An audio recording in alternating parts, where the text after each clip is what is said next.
full trimester at Ravenswood. I got 3.5 bar drawings done, and I have another figure drawing done, and this one was particularly difficult because the model was a little difficult. She would move around a lot, which posed an interesting challenge of trying to draw someone while they're always moving. I was able to key it by showing my lightest lights and darkest darks. And I was figuring out, kind of near the end of the drawing, I was figuring out how to handle the charcoal better. So I'm so excited to start a new drawing so I can practice what now I know how to use the charcoal sooner, so it doesn't look as sloppy and a little neater. I hear that the next person we're drawing when our session starts up again is very still, so I am excited for that. Then we had our end of trimester critique, which was really cool. I actually really like critiques a lot. I really like getting the positive and negative feedback, and the critique I got was really encouraging. Matt and Magna, our two instructors, are awesome at being really honest with that you're always going to need improvement. Like tiptoeing around, they'll tell you what you need to work on. But with that being said, they're also super encouraging, which is great. Work that you've done through the whole trimester on different drawing boards and set them up on easels, and they talk about your strengths and weaknesses. What I need to work on is basic proportions. I've been working out of this book by Bridgman. It's called Bridgman Life Drawing by George B. Bridgman. Breaking down the figure into simple shapes. This is an example up there where it's different blocks that will make the pose.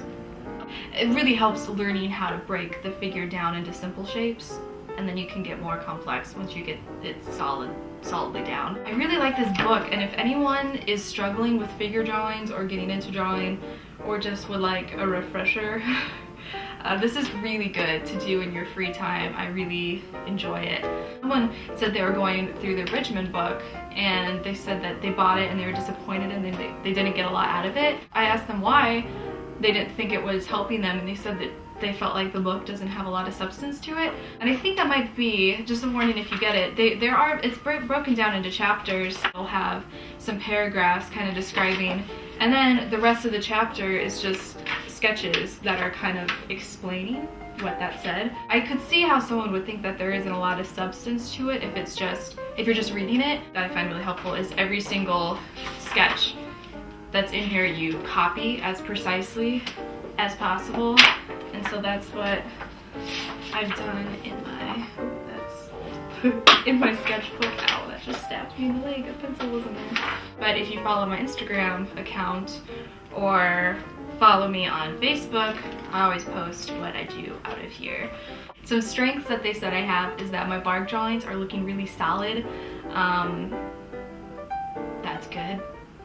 And they also said with my bark drawings that they're not looking like they're overworked. Before I went to Ravenswood, that was one thing that I really did not like about my work, is everything looked super labored over. I think it's really good when something looks effortless, and I really want to get that in my work, so maybe I'm kind of going towards that. Another really interesting thing that they said during my critique was that they could see a certain handwriting coming out in my drawing, and they said that the certain style was looking like Russian academic drawings, which I think is so cool. I don't really know if I see that yet, but if they do, that's really cool. I think that's all I can remember from the final critique.